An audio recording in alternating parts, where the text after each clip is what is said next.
A doctor says the test is accurate. The market says the stock is breaking out. A headline says the evidence is overwhelming. Your gut says the case is settled. Bayes' theorem asks one quiet question before you believe any of it. What did you believe before the new evidence arrived? That question sounds like a nuisance. It feels like dragging yesterday into today. But without it, evidence becomes theater. A rare disease can produce mostly false alarms. A beautiful stock chart can be noise wearing a costume. A witness can sound convincing in exactly the kind of case where mistaken witnesses are common. A model can be confident because it forgot how often the thing it predicts actually happens. Bayes' theorem is the two-line equation that keeps evidence honest. It does not tell you to ignore new data. It tells you how far the data should move you. Strong evidence should move belief a lot. Weak evidence should move it a little. Evidence that is common, whether the hypothesis is true or false, should barely move you at all. The theorem looks like a small probability identity.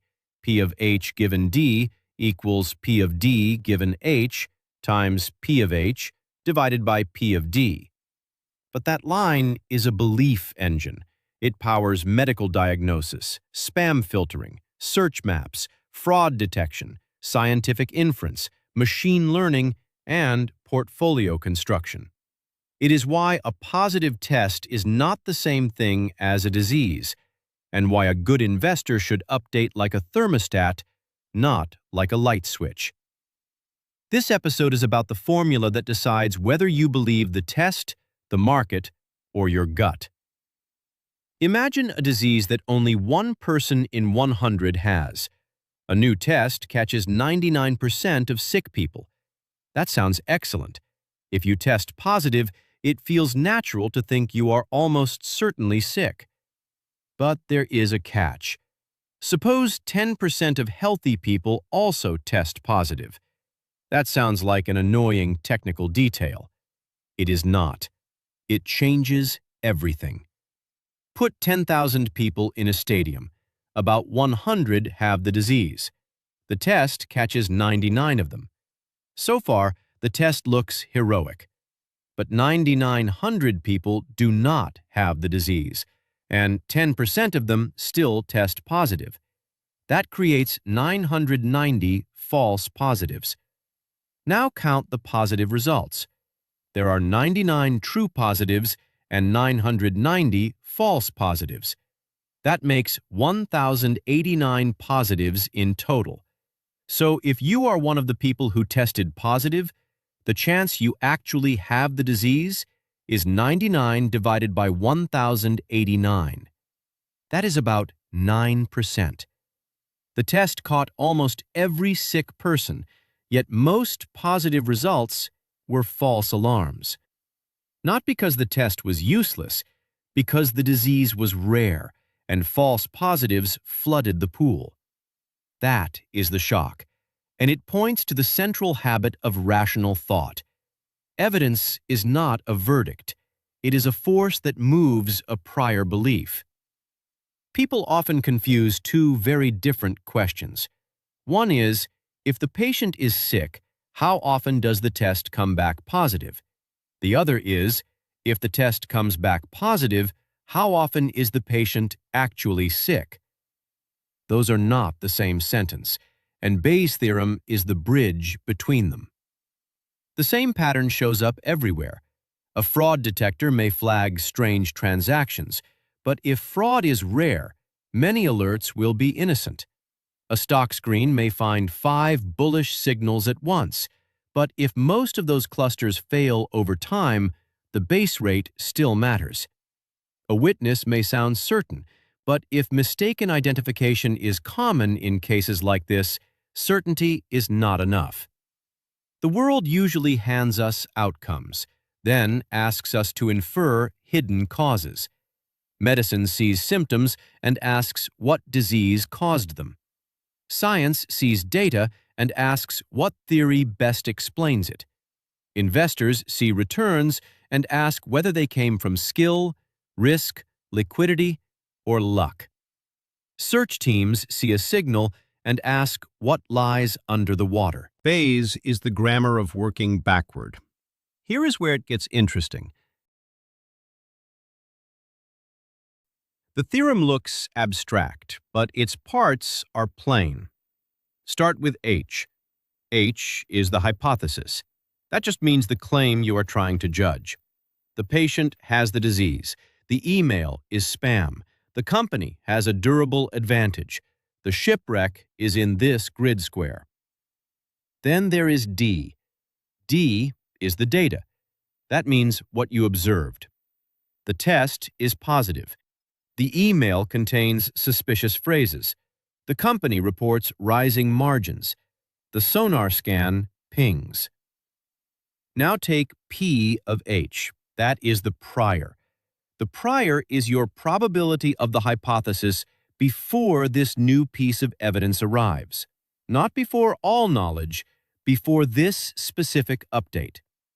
In the disease case, the prior is the prevalence, about 1%. In investing, it may be the historical rate at which companies with this profile outperform. In fraud detection, it may be how often transactions like this are actually fraudulent. The prior is your starting weight, not your final answer, just your starting weight. Next comes P of D given H. That is called the likelihood. It asks a simple question. If the hypothesis were true, how likely would this data be? If the patient really has the disease, how likely is a positive test? If the email really is spam, how likely are these words? If the company really has a strong moat, how likely are these operating results? The likelihood measures how expected the evidence would be if your story were true. Then there is P of D. This is the overall probability of the data, sometimes called the evidence rate.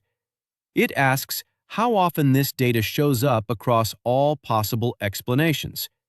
In the test example, it is all positive tests, the true positives and the false positives together. In markets, it is all companies showing this signal, the good ones and the bad ones. In search, it is all the ways a sensor might light up in that area. And finally, there is P of H given D. That is the posterior, your updated belief after seeing the data. Prior goes in, evidence pushes, posterior comes out.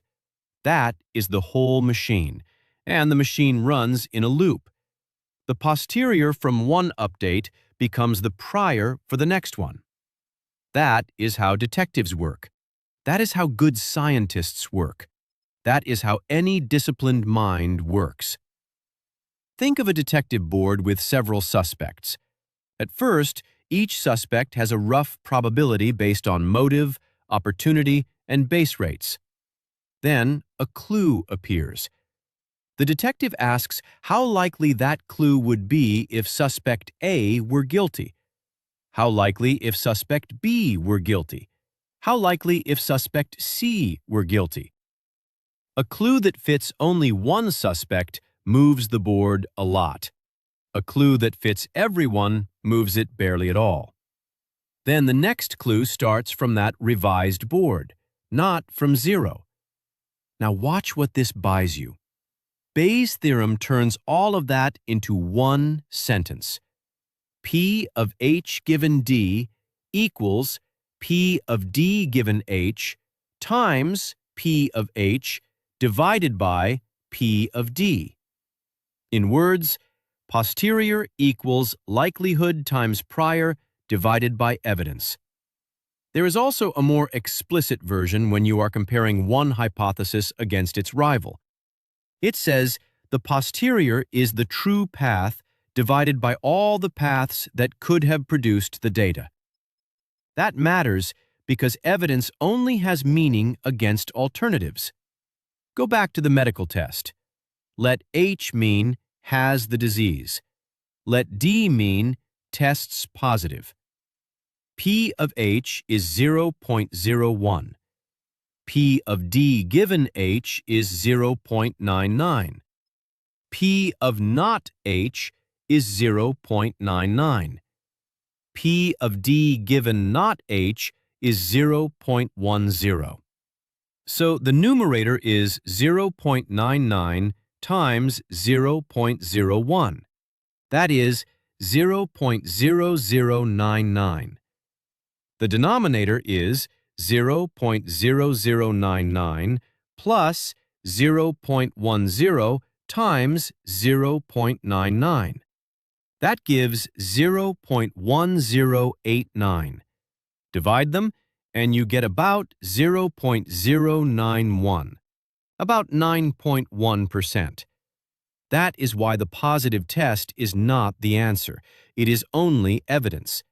And evidence must be weighed against the prior and against the other ways the same result could appear. There is an even more intuitive form. It is the odds form. Posterior odds equals prior odds times likelihood ratio.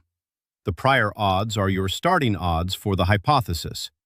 The likelihood ratio is how much more expected the evidence is if the hypothesis is true than if it is false. If the evidence is 10 times more likely under your hypothesis than under its rival, it multiplies your odds by 10. If it is equally likely either way, it multiplies by 1 and changes nothing. If it is more likely under the rival story, your belief should fall. This is the practical instinct. When a new signal arrives, do not ask only whether it fits your story. Ask how distinctive it is. Would you expect to see the same thing even if your story were wrong? A fingerprint on a private safe means one thing. A fingerprint on a public door handle means another. The evidence is only strong when it discriminates. The derivation is almost embarrassingly simple, and that simplicity is part of its power. Start with conditional probability. P of H given D means the probability of H in the restricted world where D has happened. So it equals P of H and D divided by P of D. Now write the same overlap from the other direction. P of D given H equals P of H and D divided by P of H. Rearrange that. P of H and D equals P of D given H times P of H. Now substitute it into the first expression, and you get Bayes' theorem.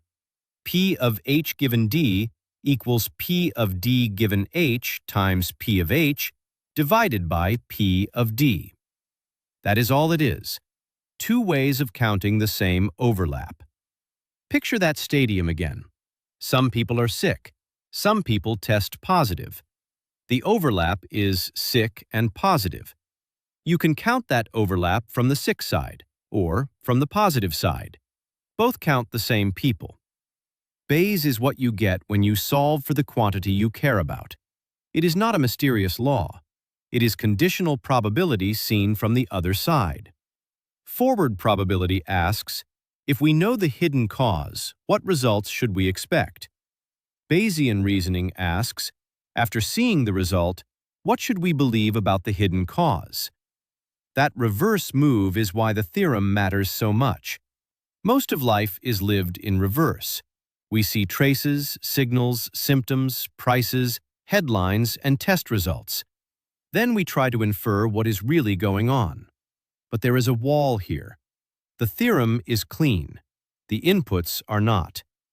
If your prior is fantasy, your posterior will be fantasy with decimals. The arithmetic will look precise. The thinking will still be wrong.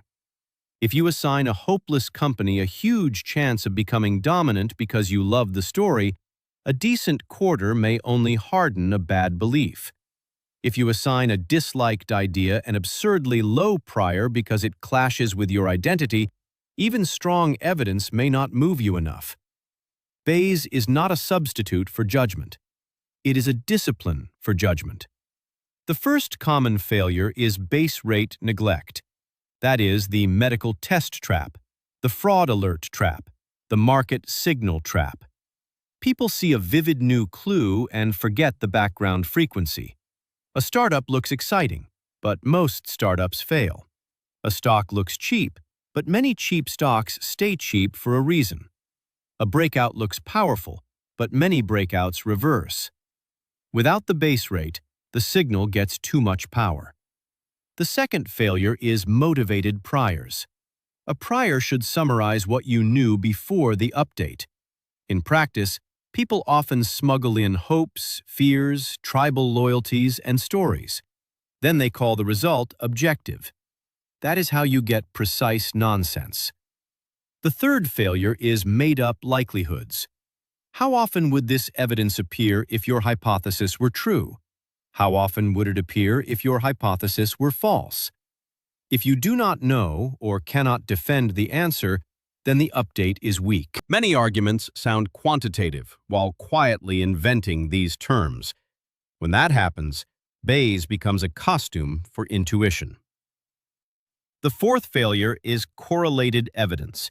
This one matters everywhere. Revenue acceleration, margin expansion, and analyst upgrades may all be echoes of the same cycle. Treating them as three independent signals exaggerates the update. Symptoms can cluster for one underlying reason. Sensor readings can share one source of noise. Features in a model can duplicate each other. If you count the same evidence twice, confidence rises faster than truth.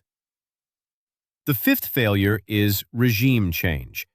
Priors learned in one environment may break in another. Old spam patterns fail against new spam. Old inflation behavior fails in a new policy regime. Old market structure fails after new rules, new liquidity, or new incentives. A Bayesian habit is not just write down a prior and update forever. It is also check the model. Compare prediction to reality. Notice when the world has changed. That is the wall. Bayes can teach humility. Or it can launder overconfidence. The difference is whether you audit the inputs. Now bring it back to real stakes. In medicine, Bayes tells you why a good test can still mislead at low prevalence. That is not an argument against testing. It is an argument for using the right test in the right population. Raise the prior by testing higher risk groups. Improve the likelihood ratio with better specificity. Confirm a positive with a second independent test. The goal is not drama. It is calibrated action. In science, Bayes gives you a cleaner standard for belief. A theory does not deserve confidence because it sounds elegant, or because its supporters are sure. It earns confidence when the observed data were much more likely under that theory than under serious alternatives. That is a harder test, and a healthier one. In spam and fraud detection, the theorem is a daily workhorse. A suspicious phrase, a strange link, an unusual transaction time, or a mismatched location all act like evidence. None is a verdict by itself. The system starts with a base rate, then updates as clues arrive. The best systems do not flip from zero to certainty on one signal. They accumulate weight. In search, the logic is just as concrete. Suppose you divide an ocean into regions. Each region gets a prior probability. Then a search fails in one area. That failure is not nothing. It changes the map. Probability mass shifts toward the places still consistent with what you have seen. That is how disciplined search works, not by chasing hunches, by updating. In portfolio construction, the same habit pays. A market equilibrium view can serve as a prior.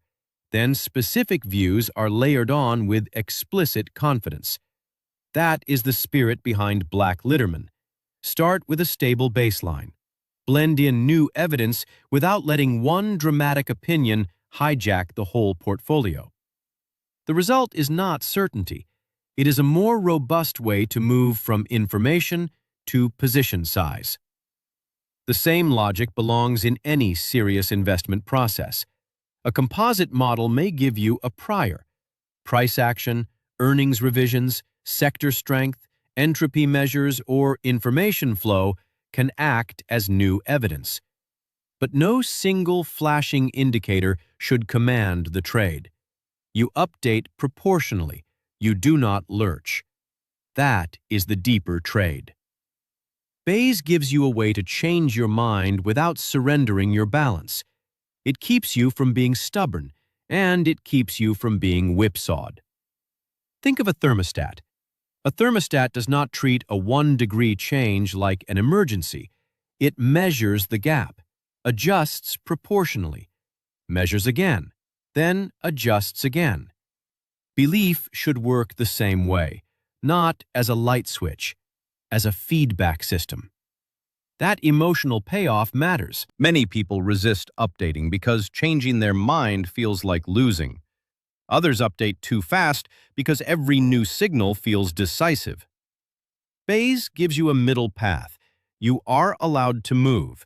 You are not required to overreact. A new headline is not a command. A new data point is not a verdict. A positive test is not a diagnosis by itself. A breakout is not proof. A story is not a base rate. In the end, the theorem is not about math for its own sake. It is about discipline under uncertainty. How much should this evidence move me? Not to certainty, not to paralysis, just to the right next belief and the right next action. Your belief should move exactly as far as the evidence is strong. No further, no less.